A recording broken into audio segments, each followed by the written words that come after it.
We do got to talk a little Guardians. Yes. 60 seconds before we get to Jim Matthews. So they lost last night pivot. 5-2. That's a side note. Yeah. It's a sidebar. I like the way he used McKenzie. Yeah. 5 innings and got him out of there. Right. You know what was They lost refreshing? in Sorry. extras. Saturday I was at the game for no reason, Yeah. obviously. And what I loved was they raised the banner. yes, that was fun, sure. But my point is, I love the vibe there right now because all these games are gravy right now, and everyone, it's mostly people there. They all stuck around, even though it was like the game's meaningless, but everybody had a good time. Nobody's mad, nobody's stressed. Right. And There's no stress. And Yeah, it's a we lot, lose, so what? And a lot of these people who are at this game is what I'm realizing is these are people who probably know they're not going to be able to afford or be able to get playoff tickets to these wild card games, and they want to be able to see this team and congratulate them before they go. And it was a really good vibe and a good feeling. And I'll tell you something else that's great. I think, you and I, Jay, talked a week ago about trusting Francona to find that right balance of rest versus rust. I think he's done a great job nailed there. it perfectly. Yep, perfect. They're still clearly playing to win, but not at all costs. And he's giving guys breaks. Yep. Rosario off yesterday. Yep, he let Ramirez DH one game. Right, Took him out of the field. Yep. Bo Naylor's been called up, so he's given the which catchers was nice. been a spell. I love what I've seen from Brennan in the outfield. You're right about the mix. I think he's nailed it. Yeah. He's still playing his guys to win. He doesn't want to mail these games in. It looks like at this point it's going to be the Rays. Probably. It looks like it. We need that portrait. By the way, if they do end up tied, they'll play the Mariners because the Rays won the season series. if the Rays lose both, if the Rays win both and the Mariners lose both, then it's the Rays. The Mariners got 3 games left. Yeah, but it has to happen like that. It has to happen where they win out. If the Rays Mariners lose a game or the Mariners, it's locked in. The Rays have to win 2, and the Mariners would have to lose 2 of 3 for it to be the Mariners playing the Guardians. Yes. If they end up tied, they'll play the Mariners because the Rays would have the tiebreaker to move up a spot. Now, we talked about this, about the team that I would rather see Seattle. You said it really doesn't matter. Tampa scares me just because Kevin Cash is, for my money, he's right there with Tito. He's a disciple of Tito. He learned how to manage under Tito. Their teams are very similar. But I'll tell you, they're limping right now. They've lost 7 of their last 10 games. That's not the way you want to go into the playoffs. They're playing terrible baseball right now. Their lineup's been awful. Yeah, I know. Their pitching is a little like the Mariners' pitching is on point right now. Their pitching is definitely better. I was with you, but I think right now, and maybe I'm prisoner of the moment because the Rays are playing awful baseball and they could turn it around when they're in the playoffs. Right now, I'd rather play Tampa. I'll tell you another thing that I noticed, and this doesn't always play itself out. It might not matter in the playoffs. The Rays have been awful on the road this year. Awful. If you look at their home-road split, the Rays have 50 wins at home and like 32 on the road or something. A little more than that, but they've been awful on the road, whereas the Mariners basically have the same home-road record. Yeah. Will that matter in the playoffs? I don't know. You want the exact numbers real quick? Yeah, go ahead. It's a big difference. The Rays are 51-30 at home and 35-44 on the road. Yeah, that is big. That's bad. That's not an anomaly. And the Mariners, I think, have the exact same record home or maybe it's a half-game difference. The Mariners well, so the Guardians are better at home, but they've got a good road record, too. Right. But the Mariners have a good road record. The Guardians actually have more wins on the road than they do at home.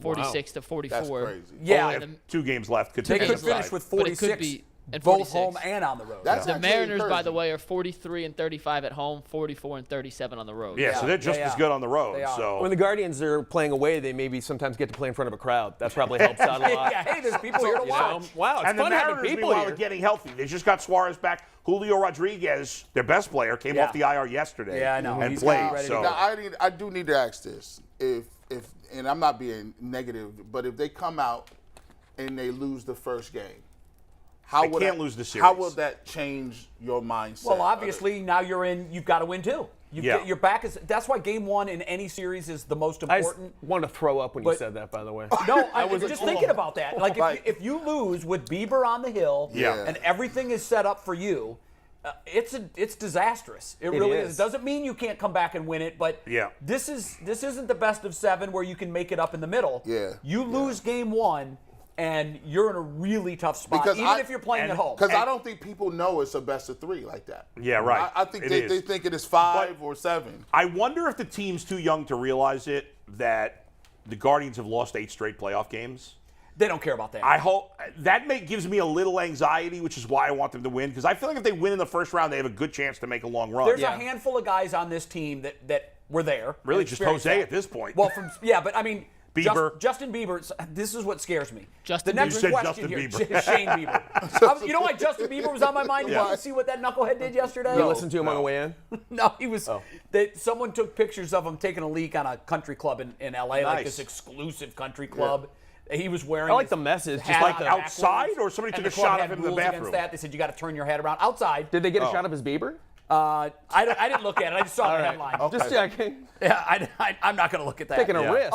Here's what I want to bring this up about Shane Bieber. The question that we wanted to discuss is who's the X factor for the Guardians to make a deep run? Not against the first round series. We don't even know who it's going to be against. Likely it will be the Rays. Yeah. But I wanted to talk with you guys about who's the X factor on this team if they're to make a deep run. And for me, it's very, very, very simple. It's Shane Bieber. He's made one postseason start. Now, I know you shouldn't read into too much. He's 0-1, ERA of 13.5. He gave up 7 earned runs in 4 2/3 against the Yankees in their 2020 loss.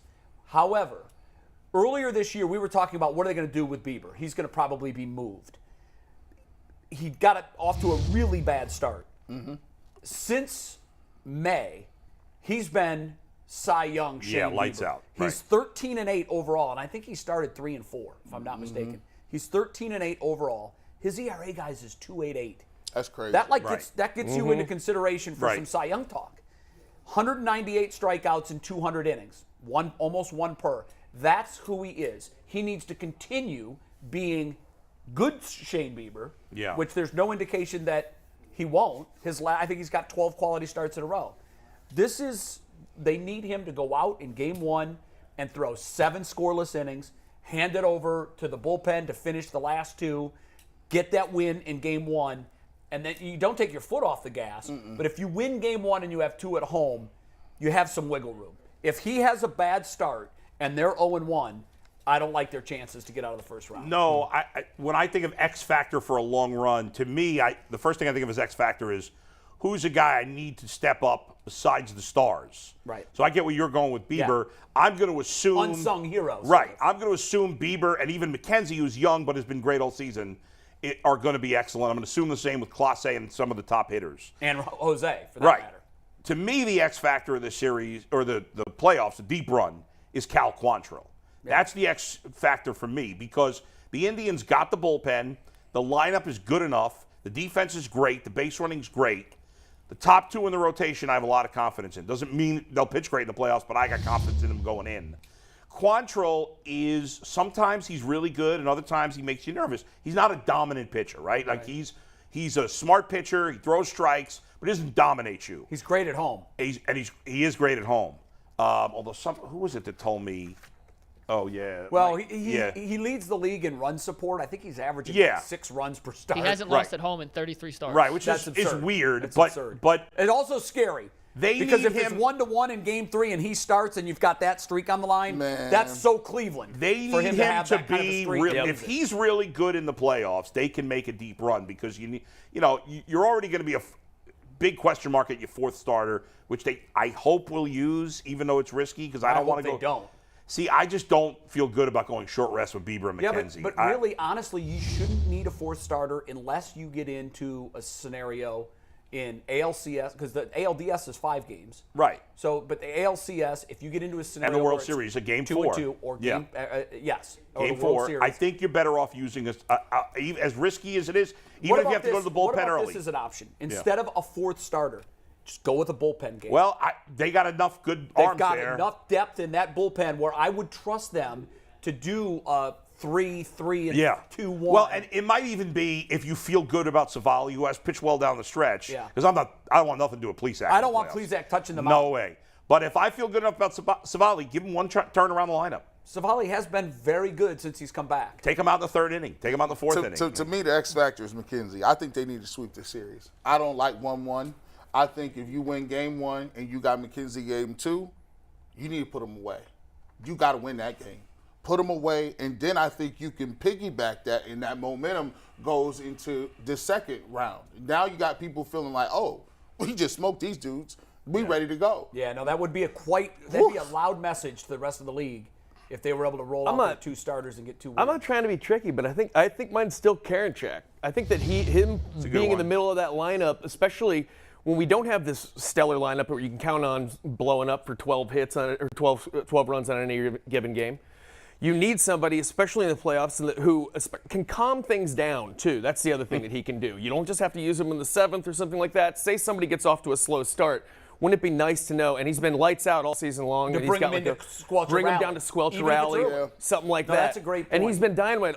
He's been dynamite. He could be a closer, really, but we just having the option of putting him in to calm things down or to lock things down in a later inning. I think in like a short series, especially when pitchers might, not be going on long or rest and whatnot. I think that he's might be my X factor. I hope they just don't get tight. If they've been taking pitches and seeing them 3-4 times, keep doing what you've been doing. And you running the bases, don't get up there all of a sudden. How do both of you baseball nerds feel about the fact that we're going to win our division and we could be knocked out in 2 games? Do you like that setup? Bro, do you agree with that? How about this? You hate it? The Mets, who are going to win 100 and some games, yes, and had a lead of 10.5 games in their division not long ago, are now facing the prospect of having the exact same thing being eliminated in 2 games. Yes. Is this the best system we can come up with? Is it better? I don't know. It's not perfect. It's better than the one and done. It's better than the one and done, and playing game. Once they decided to go to 6 teams, there was no choice but to have one of the division winners. I was just curious. I'm not judging it. I really don't know. No, I actually like it. I'd be great with 150. I will never do it. I'd be great with 154 regular season games. Playoff wild card series is 5 games. Yeah. ALDS, put that to 7. I think that 5 isn't enough. I think 6. Don't go more than 6 playoff teams, please. Not more than 6. Mikey wants to show us something. McNuggets. Well, we heard all your guys' X factors. It's time to hear what the internet chose as their X factor. Whenever we ask the internet a question, it's brought to us by our good friends at PCC Airfoils. Looking for a job with career advancement and great benefits? PCC Airfoils is a leading manufacturer in Northeast Ohio.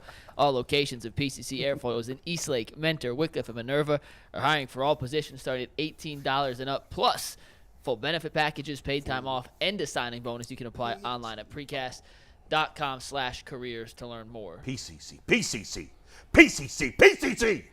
We're going to have another viewer jingle tomorrow for PCC. Oh, yeah. That's nice. I want to make a recommendation for you. Use this next time, okay? Please. PCC.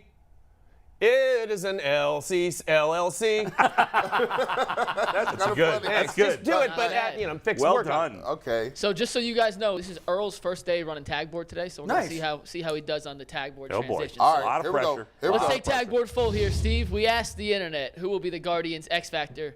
Nope, leave PCC up, or we're going to leave it up to the whole segment. They sponsored it, so they got to get their money's worth. Who will be the Guardians X Factor for a deep playoff run? Let's take the first tag board. Brian O'Shea says Trevor Stephan plus Will Brennan. Wow.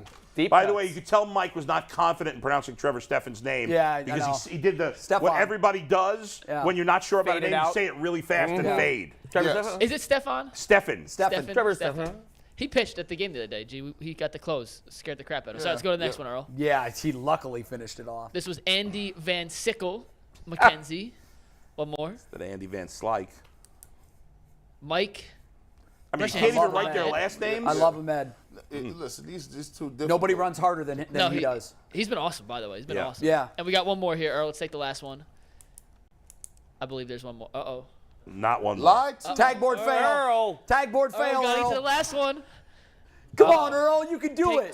Put it on camera. Put it on the hot spot, Steve. Take One camera more rep. full. One Take more producer rep. camera full. Come on, Earl. You got it. That thing's smoking. You know what? That's what the Browns defensive coordinator looks like after a busted coverage. I don't know what happened. Anthony's all We did a tangled Ken up in Dorsey wires. moment and slammed the headset down. Break the iPad. You ready for the last one? Sure. You bet. No, That's all right. That's what it reminds me of, those when the networks take the coordinator cam. Got the headsets on. He destroyed that studio. We got to get a 1950 style technical difficulty slate for right there with like some music underneath it. Obviously. And we're going to skip it because we Please have Jen stand by. Matthews ready. Earl, 3 out of 4 ain't bad, bro. Honestly, 3 out of 4 ain't bad. 750%. PFF rate of 75. So what did it say? The last one was Will Brennan, who a lot of people think is going to play a major I love role. what I've seen from this guy. Yeah, he's got I'm great excited to swing. see him next year. I'm excited to see Bo Naylor next year. Yeah. Good stuff. One thing that I didn't Gabriel mention. Arias, too. This is a cop-out because I always like one name for the X Factor. I think the X Factor for the Guardians is going to be their collective legs.